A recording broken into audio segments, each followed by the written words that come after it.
He noticed a few condoms were missing from the pack, but acted like he didn't know. A few days later, he found out I'd been cheating on my husband for a few months with an old friend. I thought I was being smart, but I didn't think he'd notice. I thought I was being clever, but I never knew he knew all along. I'm in a bit of trouble now. I don't know what to do to make things right with my husband. I'm writing this so you can give me advice on how to make peace with my husband. I really don't want to lose him because he is a good guy and I regret what I did. I wish I could go back in time and fix everything and go back to the way we used to be as husband and wife. My name is Mayor. I am a 27-year-old woman. I'm 27 years old. My husband's name is Paul. He's 29 and an engineer. Paul and I have been married for 5 years. We met at university after graduating. Paul went on to further his education, but I didn't because I wanted to develop my talent for styling. I've always been passionate about fashion, so I decided to pursue it professionally. I haven't yet opened my own store, so I've been working for someone else ever since Paul and I got married. He's been really supportive and has helped me pursue my dreams. He's a great guy. Sometimes I wonder how lucky I am to have married such a good man. But I messed up badly. You might be wondering why I ended up cheating on Paul if he really is such a nice guy. Well, at the time I felt like it wasn't enough. I started seeking love elsewhere and found one thing though. Guys, at first it wasn't intentional. It wasn't as much as I wanted to be loved more. I didn't think it would lead to me cheating on him. Paul is never the type to stay out late. In fact, his job doesn't require him to come back late. Paul is also not the type to hang out with friends. Or rather, let me say, my husband is antisocial. We're 2 worlds apart in terms of social activities. But we still ended up getting married. Sometimes I look back and ask myself why we didn't talk about these issues thoroughly before getting married. If we had, we might not have gone this far in our relationship. Well, that's not the point right now. I honestly regretted what I did and wish I could take it back, but I guess I can't. So I will have to deal with this guilt. My behavior with Paul changed when I started working at my store. When I started working at my store, I kept late nights because of the nature of my job. Sometimes Paul fell asleep before I got back home. It was pretty bad. We had a lot of misunderstandings because of this. At one point, it even became an everyday routine. My husband and I could go on days without even talking to each other because of that. During our heated arguments, I never tried to understand his point of view. I didn't try to understand his point of view or see what angle he was coming from. He also had his own share of blame, but I've realized that most of the things we argued about were 80% my fault. If I'd taken time to understand it, I might not have ended up cheating on him. Paul was annoyed that I'd cheated on him with my old-time school friend. Mike and I go way back. We were friends even before Paul and I got to know each other, but we never dated. We were just mutual friends, and most of our colleagues knew about our friendship. And Mike and I were close, but we never got to the stage of dating ourselves. We lost contact after graduation because Mike and his family relocated to another country. So just like any other morning, I got ready for work, and then it was time for work. We had a busy day with lots of customers coming in and out of the store. We even made a lot of sales. It was almost time for my shift to end when a customer walked into the store. I was at the counter trying to add some figures together before heading home when I heard someone scream my name. I looked up to see who it was because it was Gaurav. I heard a familiar voice call out to me. I looked up to see who it was. Guys, you wouldn't believe it. It was Mike. I ran over to him and gave him a hug. We chatted for a while. I was so excited to see him. I asked him what he came to town to do. He told me he came to the store he was looking for some clothes. Turns out, Mike got into town for a 3-month work trip. I was really happy to meet him. He was excited too. He asked me to help him pick up some nice clothes, which I did. It took us a while, and by that time, my shift was already over. We left the store together. We went to a nearby restaurant to hang out. We got into the restaurant and placed our orders before they arrived. Mike and I had already started chatting about a couple of things I could remember. I remember the shock on his face when I told him I was married. He didn't believe me until I showed him some of my pictures with Paul. That's when Mike knew that I was serious about being married. What even shocked him the most was, remembers your before. When I told him that Paul and I have been married for 5 years, he was pretty surprised and said he thought I was joking. I guess I should have expected that from him, though, because he didn't know anything about Paul before he relocated to another country. Mike and I had a great time chatting. I also asked him what he came to town to do after 5 years. That's when he told me he was on a work trip and just came to the theater.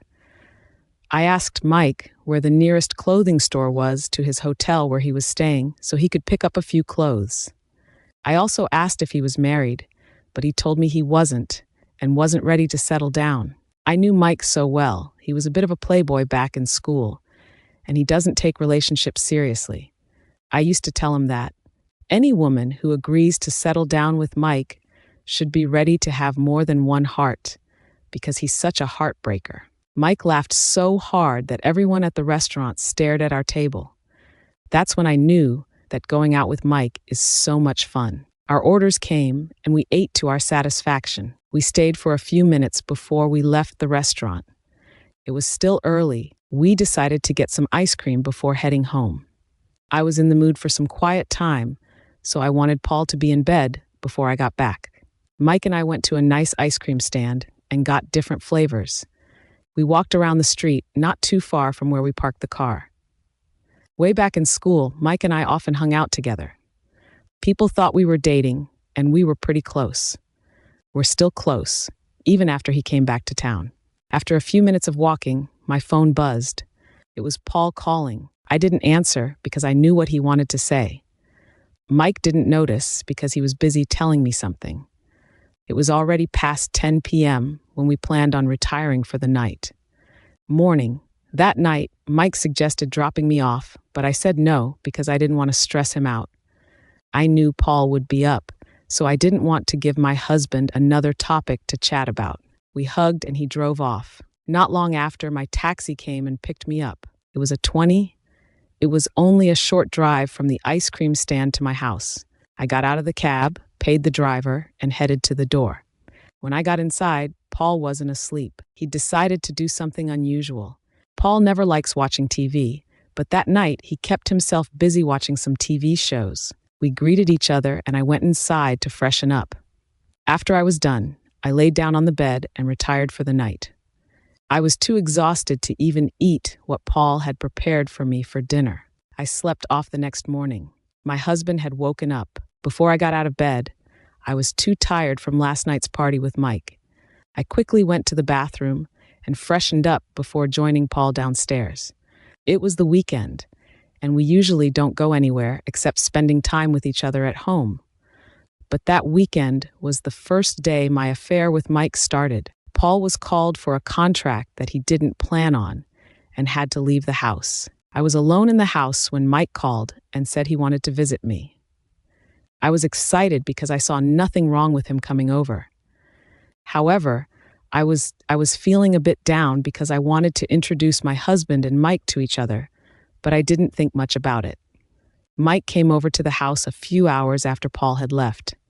My husband wasn't aware of Mike's visit because he had stepped out before Mike called and said that he wanted to come over. It took Mike a while to find the house, but he still came anyway. We chatted and watched a few TV shows we watched together back in college, and we even made lunch together that day. My husband called to say that he wouldn't be able to come home until dinner. Mike said he'd be back around dinner time, so Mike and I had the place to ourselves. We had a great time together.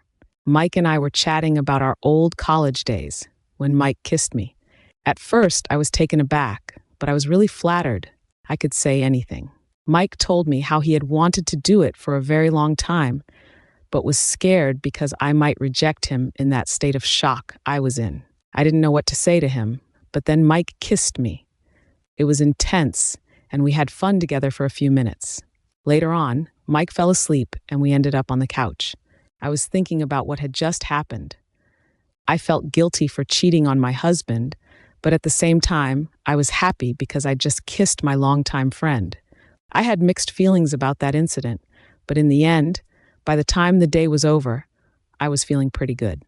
I quickly got up from the couch, freshened up, and cleaned up the sitting room before Mike woke up. He slept for about an hour before he woke up. I was shamelessly there, staring at him and waiting for him to wake up. When he opened his eyes, he saw me staring and he smiled. Mike asked me how I felt about what had happened between us. I told him I was okay with it, and we kissed a few minutes later. Mike stood up from the couch and freshened up, and not long after, we hugged and he left later that day. My husband returned from his emergency work at past 11. It was 10 p.m. Mike that day, he said he'd be back for dinner, but he couldn't because he was stuck where he was. Paul had never stayed outside that long since we got married. It was unlike him, so to make it up to me, he bought me some flowers and gifts. I was shocked. Guys, I'm exaggerating. At that time, I could count the number of times my husband had given me gifts or flowers. He stopped being romantic after 3 years of our marriage. I felt guilty collecting those gifts from him because of what I had done with Mike. Guys, my conscience was killing me then. At some point, I thought about calling my husband to tell him what happened while he was away, but I couldn't. I slept with that guilt that night. 2 days later, Paul and I were back to our normal morning routine, which is waking up, eating, and going to work after we'd had our breakfast. We said our goodbyes and I went to work. I got there before my boss and got the store set up for the day. Sales were really busy. I was a bit distracted because of what happened between Mike and me, and also because I felt guilty about cheating on my husband. At some point, I couldn't bear it any longer, and I called Mike to tell him about it. When I told him, he seemed pretty unfazed and told me not to think about it too much. I took his advice and moved on. We closed up late that day, and I went home. 2 weeks later, Paul and his friends planned a 1-week holiday somewhere far away from town. They usually do that twice a year. It was their way of hanging out together and relieving themselves from work stress. My husband told me about the trip and was happy and excited. He told me 3 days before they left. I helped my husband pack. My husband and I packed his clothes and other essentials for the trip. I even packed extra clothes in case they wanted to stay longer than planned. I also made a few snacks for the boys, as I usually do every year. This year, I didn't know why I was so excited for the trip. My husband, he asked me why I was so excited and if everything was okay. I told him I was fine. The day of the trip came, and Paul was set to go. I even escorted him to the airport, where we waited for about 30 minutes before the rest of the crew came to join us. We chatted for a while after doing all-in. We made sure we had all the necessary requirements for the airport. My husband and I even took pictures together at some point. I got a bit emotional because I was going to miss him. Haha. So, a few minutes later, Mike and I said our goodbyes and left the airport. I won't lie, I was a bit emotional. I couldn't stop asking myself why I was feeling that way. I went straight home and had a good rest for that day.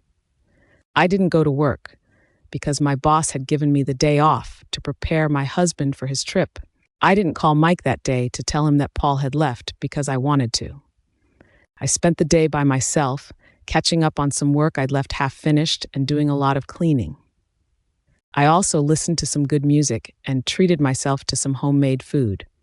When Paul arrived at their destination, he gave me a call to let me know it took them about 3 hours to get from the airport to the hotel they'd booked. Paul gave me all the details, and we were on video call the whole time. It felt like we just started dating. Most of Paul's friends teased him the whole time we were on video call. We also talked on the phone. By the time I finally got some sleep, it was late. I woke up feeling happy. As usual, I got dressed and went to work. I did my normal routine for that day and even had to close early so as to not stay late. Just as I was about to close for the day, Mike showed up. We hadn't seen each other since what happened between us. We only talked on the phone when I told him about the guilt and Paul's trip. As usual, he was excited to see me. He asked about how I was. I told him I was fine. I didn't want my boss to see him flirting with me. I didn't want to raise any suspicions, so I quickly packed up and signed out for the day. Mike told me he wanted to take me out on a dinner date that day. We headed straight to my house so I could change into some nice clothes. After I was done changing, we went to the restaurant. Mike had made some reservations for us. It was a nice restaurant, and the corner that was reserved was very cozy and noisy. Once we'd arrived, we had a few minutes to spare before our food arrived. Mike was still complimenting my look in the red dress I wore. I kept blushing and smiling. I was already getting tired. I felt like the food was taking a long time to come because I was hungry and needed to eat something. The food finally arrived, and we ate. We even tried some exciting continental dishes and had lots of drinks. It was indeed a nice dinner. I had so much fun, and Mike seemed to enjoy it too. After we were done, we also went to the cinema and watched a movie. We had ice cream and did lots of other things. People who saw us would think Mike and I were a couple. We were close, and people couldn't stop staring at us. After the cinema, we went home. The fun didn't stop there. Mike and I had a few shots at home and played some games. Mike and I were drunk and made out all night. The next day, I woke up with a sore head. I had a hangover from the shots we had the previous night. Since then, I promised myself I'd stop drinking. I looked at the other side of the bed and couldn't find Mike, so I went downstairs to look for him. I found him in the kitchen making tea to help with my headache. I drank the tea, and he told me he'd make us something to eat. Mike made spaghetti and meatballs for breakfast. A few hours later, my husband called to check on me. He was annoyed that we hadn't spoken the day I returned to work.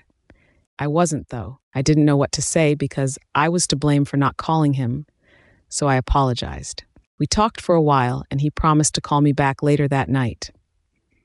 I got off the phone with my husband and joined Mike in watching the movie. Over the few weeks that my husband was away from town, Mike and I lived together and did a lot of making out. We went on a couple of dates, bought me gifts, and even went to parties together. Honestly, guys, I had so much fun with Mike. At some point, I was starting to think about choosing between my husband. Despite being away, my husband kept in touch and made sure I was okay. I was loved by two men at the same time, which made me feel guilty about my infidelity with Mike. My husband's trip was extended by a week because of bad weather, and he called to say he was a little down because he'd wanted to see me, so I told Mike what was going on. He was happy because he'd get to spend another week with me.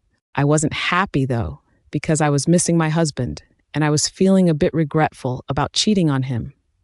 Mike stayed with me throughout that week and left the next week when Paul was due back home. It was Sunday morning after Mike had left. I'd cleaned everywhere, but the house was still a mess. I didn't have time to clean because Mike and I were too busy making out. Together, our routine was pretty discouraging in the 3 weeks we had together. I could count the number of times I went to work.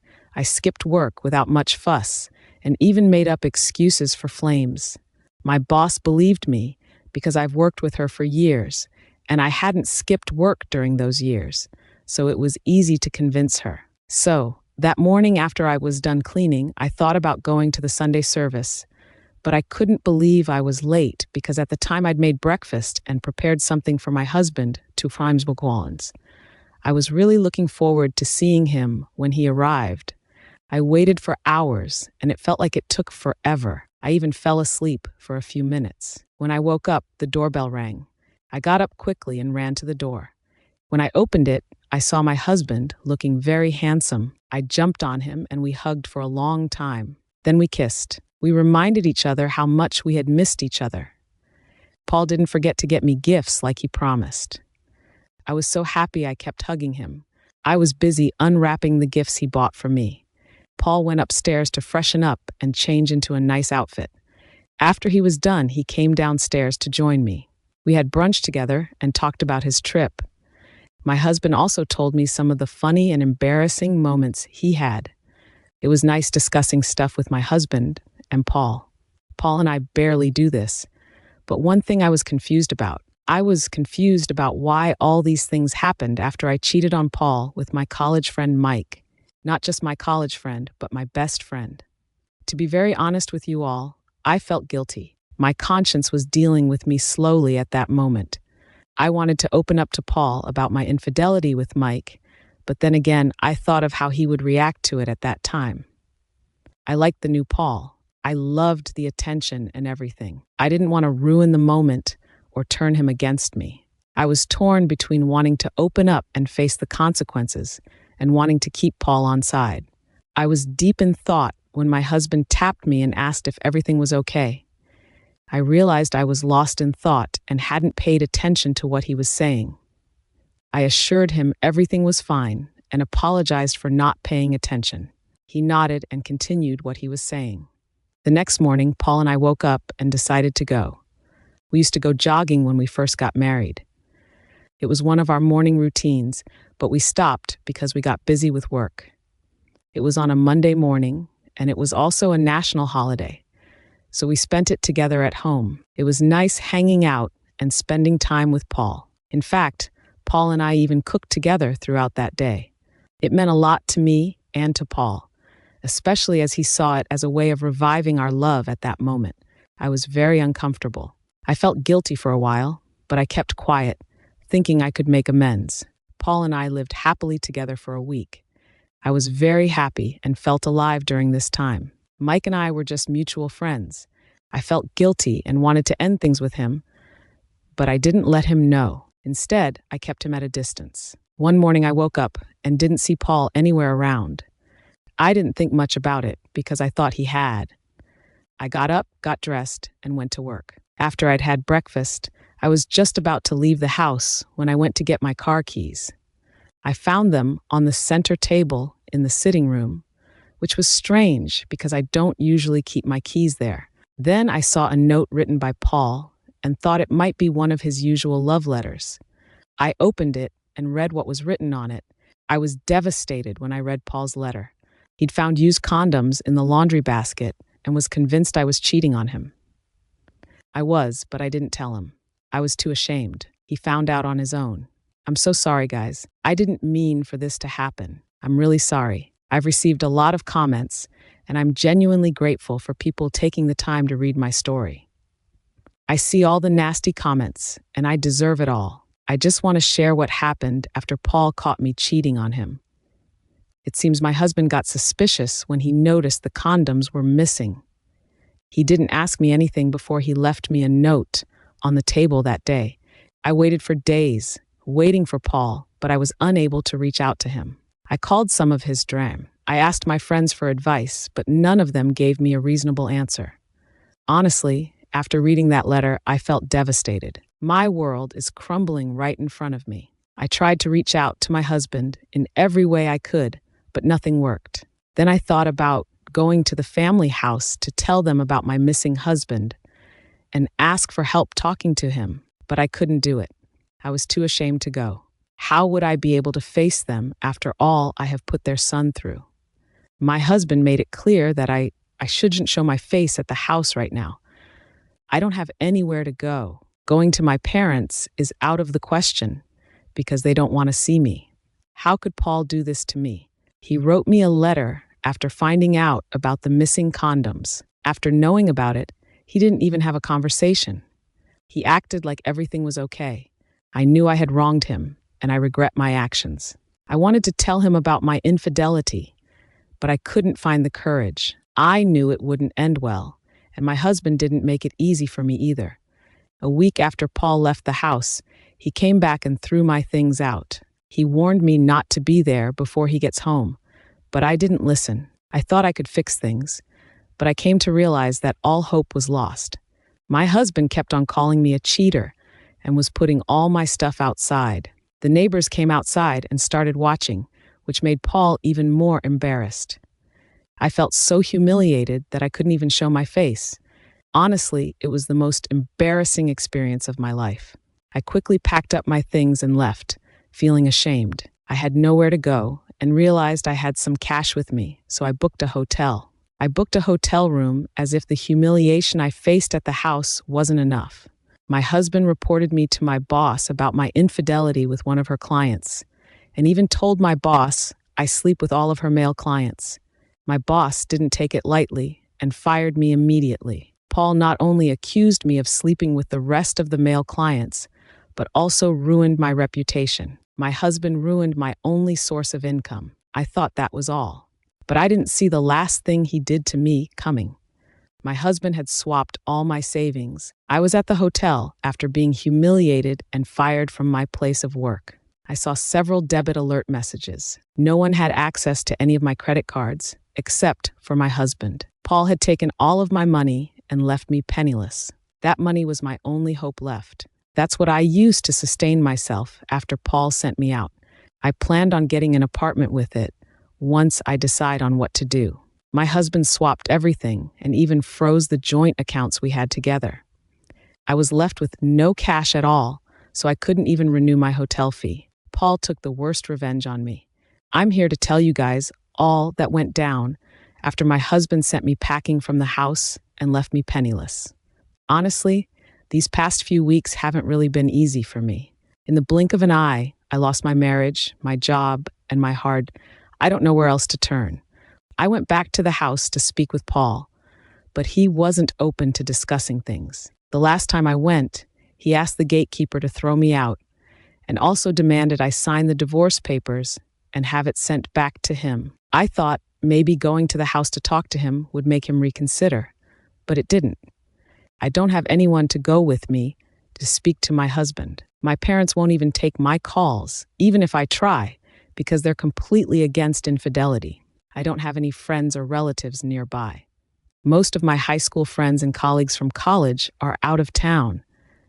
I'm all on my own in this place with nothing. A lot has happened recently. Over the past few weeks, I even went to see Mike, hoping he would have some sympathy for me since we were best friends. But Mike was the worst of them all. After Paul sent the gatekeeper to throw me out, I immediately headed to Mike's hotel to have a conversation with him. When I got there, I asked to see Mike, and it took a while before he came down to the reception to see me. He said he'd come down to the reception to see me. He didn't even apologize for keeping me waiting. He demanded that I say whatever I had to say quickly because he had work to do. I was really shocked and surprised, to be honest. I couldn't even begin to understand what Mike said, but I still told him what had brought me to his place. Guys, I'm not sure you'll believe me, but after hearing what happened between me and my husband, Mike told me he can't date me or have anything to do with me again because I was too cheap to sleep with him. I was so heartbroken to have heard anything from Mike that I left the hotel. I was in such a state of shock, guys, that I didn't even have the strength to hear those words coming out of Mike's mouth. I was so upset by what Mike said that I cried for days. 3 days after that heartbreaking discussion with Mike, I made one of the toughest decisions of my life, to divorce my husband, Paul. I had no other option. I felt like all hope was lost, and he was already set on getting a divorce. So I had the divorce papers signed and sent to him. Since then, I haven't heard anything from him. I'm not expecting anything, though, because I'm paying the price for my actions. I messed up big time. I used my hands and literally destroyed everything I have built for years. I did not only lose my relationship of 5 years or my career, I also lost my parents and my family. They disowned me. When they found out about my affair with Mike, I thought he'd stick by me like he did before. I was wrong. One of the worst decisions I've ever made was to choose Mike over my marriage. Paul had always been there for me, but I didn't see it because I thought he wanted me to give up my career. There's no need to dwell on this. I've accepted my fate and learned my lesson. Unfortunately, it's true. I had to learn it the hard way, and I regret my actions. This is my story, guys. I hope you all have learned something from it. Sometimes, the people we think have our backs are the ones that would leave us when trouble strikes. Let's be mindful of the kind of friends we keep. I would be happy to hear from you guys and to get your thoughts and advice on what to do. I'm also ready to hear all the nasty comments because I deserve it.